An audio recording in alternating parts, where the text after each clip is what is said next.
కానీ పని చేయకోకుండా ఊరిని ఉపన్యాసాలు చెప్తే నాలా కుదరదు. టీవీలో మాట్లాడుతూ కుదిరిద్దా? నేను బ్రహ్మాండంగా టీవీలో మాట్లాడతా. మొన్న 28,000 మైనస్ వచ్చింది. 28,000 మామూలు జోడు. నాకే ఏం చేయాలి అర్థం కాదు. 2 రోజులు బయటికి రాలా. అయితే నాకు ధైర్యం వచ్చింది.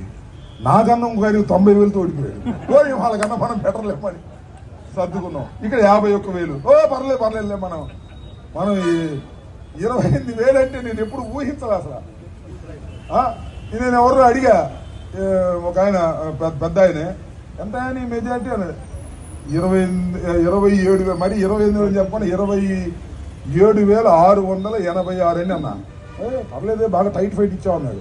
ఇది ఎక్కడ కర్మరా బాబు, ఇన్నాళ్ళ నుంచి నేను రాజకీయాల్లో ఉన్నాను, 28,000 వస్తే టైట్ ఫైట్ అంటారు ఏంటి అని అనుకున్న. తర్వాత చూస్తే 90,000, 80,000, 60,000, 70,000, 40,000, 52,000, 35,000, 39,000 వీటికన్నా బెటర్ కదా అని భావన. నేను పోయినసారి 2014లో కేవలం 924 ఓట్లతో ఓడిపోయాను. 924 ఓట్లే. అరే నిద్ర పట్టేది కదా నాకు.